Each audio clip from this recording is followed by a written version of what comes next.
Hello friends, welcome to my YouTube channel जिसके अंदर हम डिस्कस कर रहे थे एंटिटी के जो लेसन्स हैं उनको। तो इन लेसन्स को डिस्कस करने की प्रक्रिया को चलिए आज फिर आगे बढ़ाते हैं।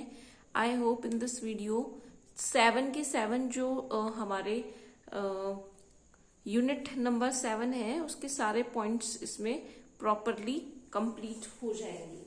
तो चलिए फिर बिना देर किए वीडियो को स्टार्ट करते हैं। लास्ट हम इसमें डिस्कस कर रहे थे कि श्याम पटसार का महत्व एवं लाभ। श्याम पटसार का महत्व एवं लाभ यानी कि उसके क्या फायदे हैं श्याम पटसार के। ठीक है, एक इंटरव्यू के अंदर पूछ लिया गया था कि श्याम पटसार का मीनिंग क्या होता है। तो हमें पता होना चाहिए कि श्याम पटसार किसे बोला जाता है। ब्लैक बोर्ड को श्याम पटसार बोलते हैं, ये हमें पता होना चाहिए। ठीक है, श्याम पटसार का मीनिंग बेसिकली किस सेंस में यूज हो रहा है। हम जब भी ब्लैक बोर्ड पर लिखते हैं तो बच्चा उस चीज को सुनता, बोलते हुए शिक्षक, जैसे अभी मैं बोलते हुए सपोज मैं इक्विपमेंट्स लिख रही हूँ तो मैं इक्विपमेंट्स लिख भी रही हूँ साथ में बोल भी रही हूँ। तो दो इंद्रियों का प्रयोग हो रहा है, एक तो सुनने का, दूसरा देखने का। बच्चा सुनता भी है और देखता भी है। तो जितनी भी लर्निंग प्रोसेस होती है कंप्लीट बच्चे की, विद्यार्थी की, वो सुन करके ही और देख करके ही पूर्ण मानी जाती है। तो श्याम पटसार के अंदर सेंस ऑफ हियरिंग यानी कि सुनना और देखना दोनों का ही अत्यधिक महत्व रहा है। चलिए देखते हैं हम। श्याम पटसार आधुनिक शिक्षा का सबसे सस्ता उपकरण है। प्राचीन युग में श्याम पटसार का प्रयोग केवल गणित पढ़ाने के लिए ही किया जाता था, परंतु आधुनिक युग में इसका महत्व इतना अधिक बढ़ गया है कि अब पाठ्यक्रम का कोई भी विषय बिना श्याम पटसार की सहायता के सरलता पूर्वक पढ़ाना संभव नहीं है। अब मनोवैज्ञानिक अनुसंधानों ने सिद्ध कर दिया है कि प्रत्येक बालक ज्ञान प्राप्त करते समय जितनी अधिक ज्ञानेंद्रियों सेंसेस का प्रयोग करता है उतना ही स्पष्ट, निश्चित तथा स्थायी हो जाता है। इस दृष्टि से यदि शिक्षक मौखिक रूप से शिक्षण करते समय दे तो बालक की श्रवणेंद्रियां सेंसेस ऑफ हियरिंग के साथ साथ चक्षु इंद्रियां सेंसेस ऑफ साइट भी सक्रिय हो जाती हैं, क्योंकि श्याम पटसार पर अंकित किए तथा लिखे कार्य को बालक नमूना समझकर अनुकरण करते हुए प्रभावित होते हैं। इसलिए शिक्षकों तथा विशेषतः छात्राध्यापकों शिक्षण के समय श्याम पटसार का प्रयोग अवश्य करना चाहिए।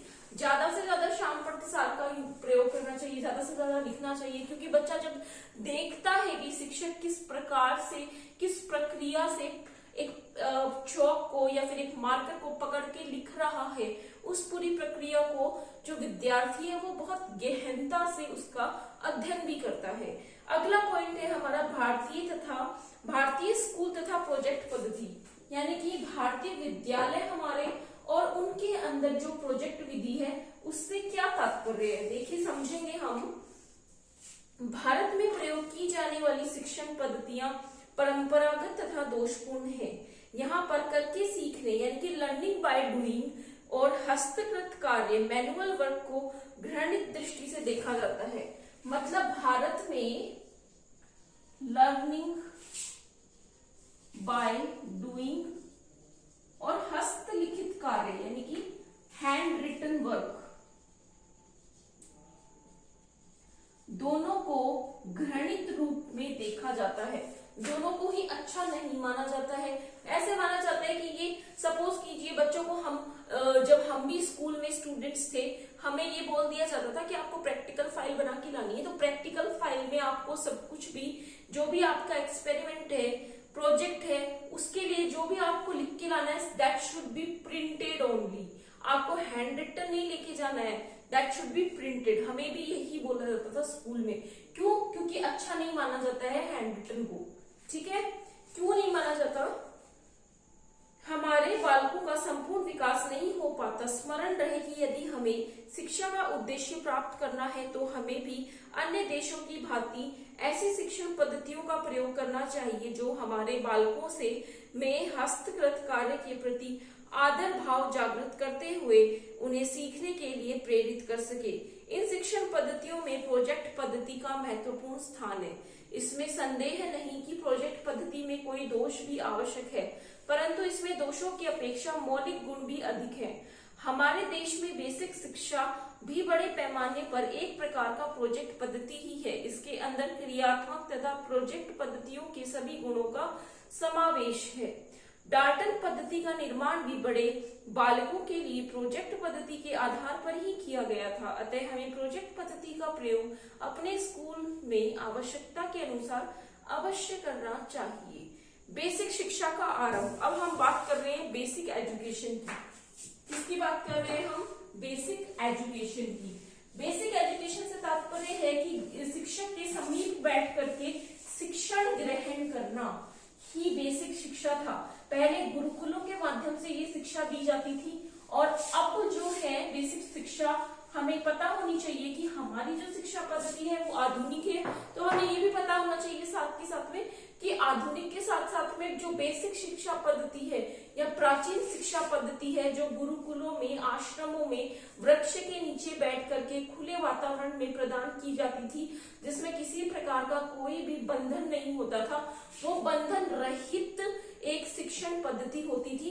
तो ये अब हम इसमें समझेंगे बेसिक शिक्षा का आरंभ कैसे हुआ। देखिए, ब्रिटिश कालीन शिक्षा के उपयुक्त दोषों में भारतीय जनता ने चारों ओर अंग्रेजी संस्कृति का प्रचार करने वाली व्ययसाध्य, अव्यवहारिक, अनुपयोगी और व्यर्थ अंग्रेजी शिक्षा के प्रति असंतोष बढ़ने लग गया।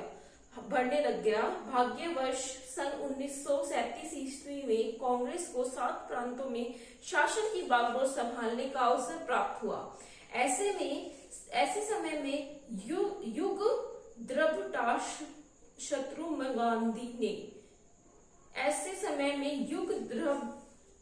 शत्रुघ्न गांधी ने भारत की निर्धनता तथा बढ़ती हुई जनसंख्या को ध्यान में रखते हुए 22 अक्टूबर 1937 ईस्वी को वर्धा में एक शिक्षा सम्मेलन का आयोजन किया, जिससे 7 प्रांतों के लिए शिक्षा मंत्रियों तथा प्रसिद्ध शिक्षा शास्त्रियों एवं दार्शनिकों के परामर्श से ब्रिटिश कालीन शिक्षा के दोषों को दूर करने के लिए बेसिक शिक्षा प्रणाली का श्री गणेश प्रारंभ किया गया। पहला है, इसमें कौन कौन से निम्नलिखित जो प्रस्ताव है वो स्वीकार किए गए। फर्स्ट है, राष्ट्र के प्रत्येक बालक के लिए 7 वर्ष तक निःशुल्क तथा अनिवार्य शिक्षा की व्यवस्था की गई। यानी कि 7 वर्ष तक के बालक को निःशुल्क और अनिवार्य कंपल्सरी एजुकेशन प्रदान की जाएगी। निःशुल्क यानी कि विदाउट एनी चार्जेस। शिक्षा का माध्यम मातृभाषा में होगा। कौन सी भाषा में शिक्षा प्रदान की जाएगी? विद्यार्थी को मातृभाषा में। बालकों को सर्वांगीण विकास के लिए शिक्षा किसी उत्पादक हस्तकला के माध्यम से दी जाए तथा पाठ्यक्रम के सभी विषयों को उसी हस्तकला से संबंधित कर दिया जाए। शिक्षा स्वावलंबी हो। दूसरे शब्दों में शिक्षा का खर्चा बालक द्वारा बनाई हुई वस्तुओं की बिक्री से पूरा किया जाए।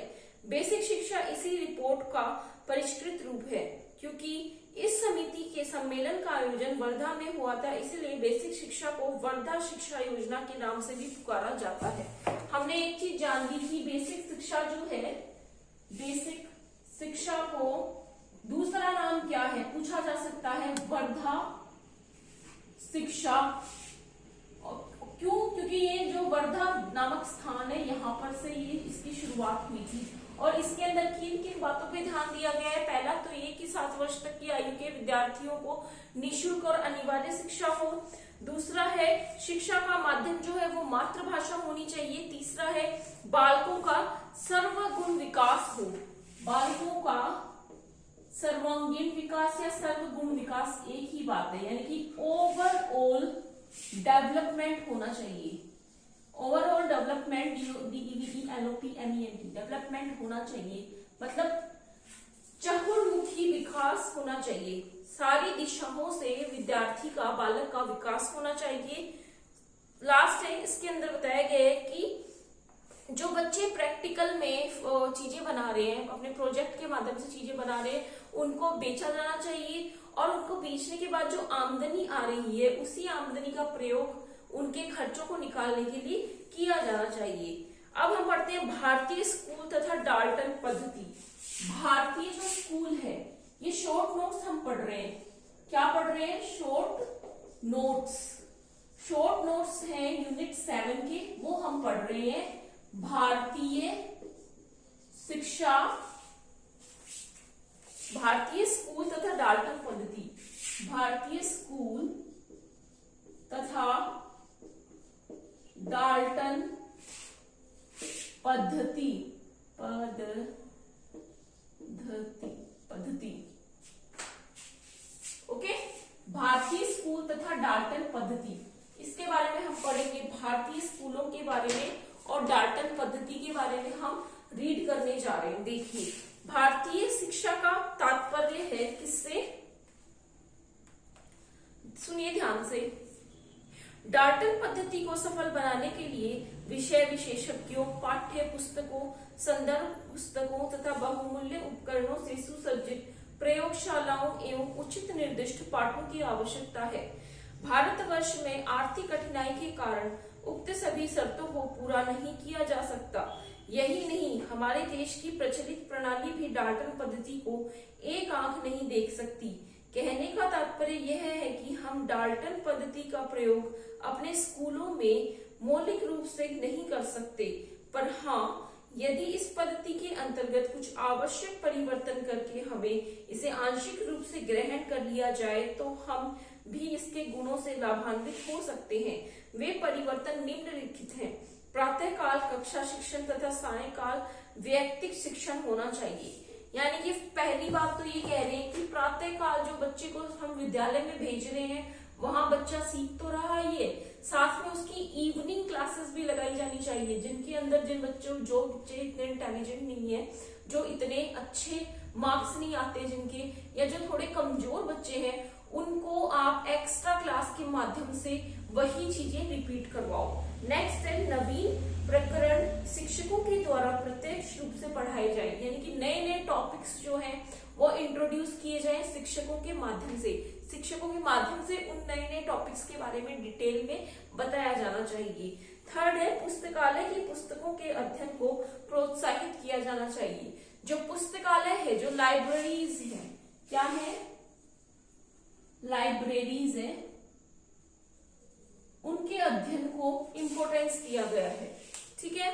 नेक्स्ट है, शिक्षकों को बालकों पर व्यक्तिगत रूप से ध्यान देना चाहिए। शिक्षकों को यानी कि टीचर्स को बच्चों के ऊपर अत्यधिक ज्यादा से ज्यादा ध्यान देना चाहिए। संगीत, भाषा, गणित, इतिहास तथा चित्रकला को कक्षा शिक्षण विधि द्वारा पढ़ाया जाना चाहिए।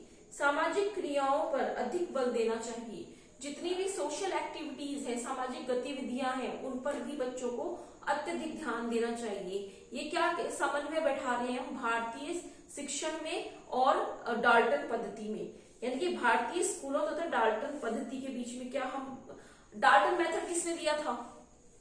कुमारी हेलन पार्खर्स्ट ने 1913 की, अमेरिकी नागरिक थी। तो ऐसे क्वेश्चंस जब हम पढ़ रहे हैं ना, तो इन चीजों को रिकॉल कीजिए। अच्छा, डाल्टन मेथड पढ़ रहे हैं, डाल्टन मेथड किसने दिया था?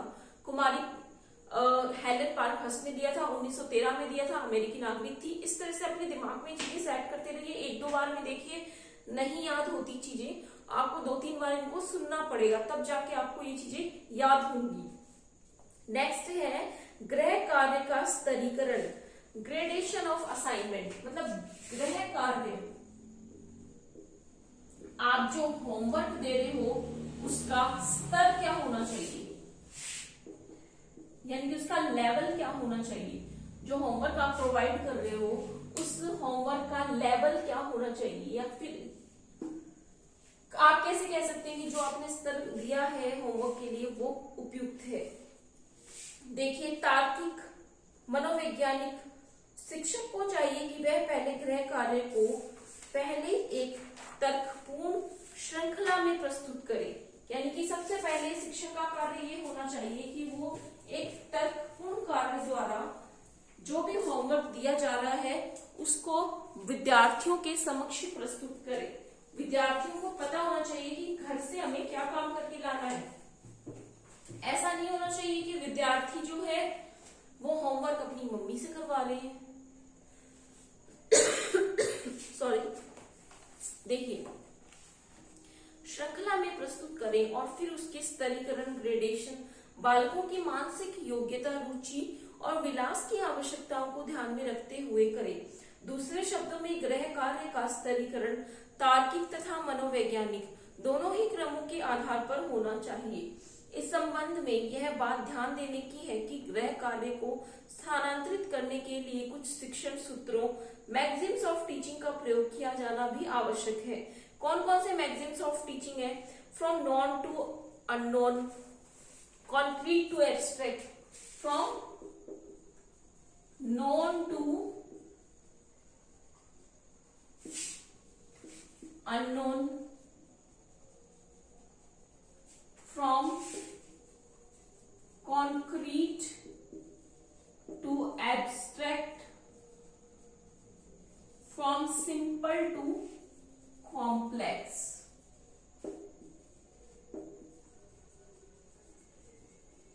समझिए, ये स्तर होने चाहिए विद्यार्थी को। जब आप होमवर्क दे रहे हो तो ये स्तरों की सहायता से दे सकते हैं। यानी कि फर्स्ट है ज्ञात से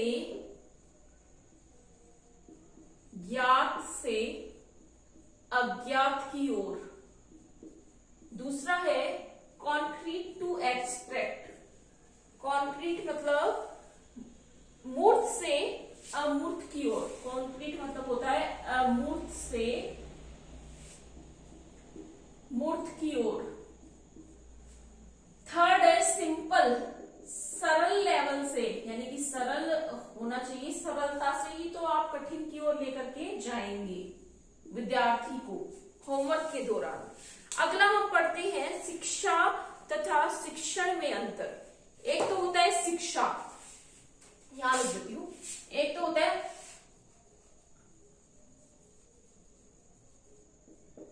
एजुकेशन, एक होता है टीचिंग। इनमें क्या डिफरेंस है बताओ? कोई बता सकता है कमेंट में कि टीचिंग में और एजुकेशन में क्या डिफरेंस है? चलिए मैं बता देती हूँ। जॉन डीवी महोदय के अनुसार शिक्षा एक सामाजिक प्रक्रिया है। जॉन डीवी महोदय ने बोला कि शिक्षा जो एक सामाजिक प्रक्रिया है। एस मैकेंजी के अनुसार शिक्षा एक ऐसी प्रक्रिया है जो जीवन पर्यंत चलती रहती है और जीवन के प्रत्येक अनुभव से उसमें वृद्धि होती है। अब ये हमें पता होना चाहिए कि शिक्षा के पक्ष में जॉन डीवी, ठीक है ना, जॉन डीवी और मैकेंजी। जॉन डीवी ने सामाजिक बताया है और जॉन डीवी ने सामाजिक बताया है और मैकेंजी ने लाइफ लॉन्ग प्रोसेस बताया है। क्या बताया है? जीवन पर्यंत प्रक्रिया, लाइफ लॉन्ग प्रोसेस या फिर जीवन पर्यंत प्रक्रिया। ठीक है, देखिए जॉन डीवी महोदय के अनुसार शिक्षा एक सामाजिक प्रक्रिया है। एस मैकेंजी के अनुसार शिक्षा एक ऐसी प्रक्रिया है जो जीवन पर्यंत चलती है तथा जीवन के प्रत्येक अनुभव से उसमें वृद्धि होती है। शिक्षण एक विधि है जिसके द्वारा शिक्षा की प्रक्रिया को प्रभावशाली बनाया जाता है। शिक्षण, टीचिंग के अंदर मतलब शिक्षण की बात हो रही है। शिक्षण में बालक, शिक्षक और समाज अथवा पाठ्यक्रम के बीच एक संबंध है। जब भी हम बात कर रहे हैं टीचिंग की, टीचिंग के अंदर क्या क्या चीजें इंक्लूड हो रही है? Teacher, student, teaching methods, TM लिख देती हूँ, टीचिंग मेथड्स, और सिलेबस या करिकुलम जो भी है वो, ये सब की सब चीजें टीचिंग में इंक्लूड हो रही है। और एजुकेशन से तात्पर्य है एक सामाजिक प्रक्रिया का जो कि जीवन पर्यंत चलती रहती है। आई होप ये दोनों चीजें क्लियर हो गई होंगी। देखिए आगे, देखिए जिसकी सहायता से बालक अपनी समस्त शक्तियों का उपरोक्त विकास करता है। शिक्षण की प्रक्रिया जाने अथवा अनजाने दोनों ही रूप में चलती है। शिक्षण की प्रक्रिया दो रूपों में चलती है, फॉर्मल और इनफॉर्मल। आपको कई बार देखिए मैनर्स, मोरल्स, एथिक्स, वैल्यूज, ये बच्चा अनौपचारिक रूप से सीखता है। जैसे आपके घर में कोई छोटा बच्चा है, वो अनुकरण करेगा किसका? अपने माता का, पिता का, अपने ग्रैंडफादर्स का, जो भी ग्रैंडफादर है उनके, या कोई जॉइंट फैमिली है उसमें जो भी व्यवहार वो देख रहा है, जिसको सुन रहा है, उसी का वो अनुकरण करता है। ठीक है, ये हो गया अनौपचारिक व्यवहार। अगर आपके घर कोई आ रहा है, आप उससे हाय हेलो ग्रीट कर रहे हैं, नमस्ते कर रहे हैं, तो देखो उसको भी बोला जाता है, तो वो भी वैसे ही सेम वे में इमिटेट करने की, नकल करने की कोशिश करता है और सीख जाता है। ये हो गया अनौपचारिक व्यवहार या अनौपचारिक लर्निंग। औपचारिक लर्निंग होती है, यानी कि मैं दो चीजों की बात कर रही हूँ यहाँ पे, फॉर्मल और इनफॉर्मल। फॉर्मल मतलब होता है औपचारिक, दूसरा है इनफॉर्मल। इनफॉर्मल यानी कि अनौपचारिक। फॉर्मल एजुकेशन या आप स्कूल में, प्रॉपर इंस्टीट्यूशन में जाके बच्चे को या स्कूल में जाके मिलती है। और जब बात करते हैं इनफॉर्मल की, वो समाज परिवेश, वातावरण और अपने आसपास या पड़ोस से मिल जाती है, ये कह सकते हैं हम। ठीक है, आगे देखिए। औपचारिक शिक्षा के में उद्देश्य, पाठ्यक्रम तथा शिक्षण पद्धतियों आदि सभी पक्षों पर विचार किया जाता है। औपचारिक शिक्षा के परिणाम निश्चित होते हैं तथा अनौपचारिक के अनिश्चित शिक्षण केवल जानबूझकर औपचारिक ढंग से किया जाता है। शिक्षण करते समय शिक्षक के सामने कोई न कोई उद्देश्य अवश्य होता है। यदि शिक्षक उद्देश्य को प्राप्त करने में सफल हो जाता है तो उसका शिक्षण सफल माना जाता है, अन्यथा असफल। प्रशिक्षण के द्वारा बालकों को केवल पाठ्यक्रम से परिचित कराया जाता है। शिक्षण औपचारिक रूप से किया जाता है, अतः इसके परिणाम भी निश्चित होते हैं। यानी कि जो चीज औपचारिक रूप से होगी, फॉर्मल तरीके से होगी, उसके परिणाम भी निश्चित होंगे। निश्चित ही जो उद्देश्य है, गोल है, उसको शिक्षक अचीव कर लेगा। ठीक है, लेकिन अगर बात करें इनफॉर्मल की, तो जरूरी नहीं है कि जो चीज हम उसको मॉरल्स, वैल्यूज, एथिक्स, ये जो भी चीजें टीच कर रहे हैं, तो ये सीखे ही वो उसकी प्रवृत्ति पे भी निर्भर करेगा। आई होप ये वीडियो में ये चीजें आप लोगों को सभी को क्लियर हो गई होंगी। अगर आपको मेरे ये वीडियोस अच्छे लग रहे हैं तो please share, subscribe and like my channel also.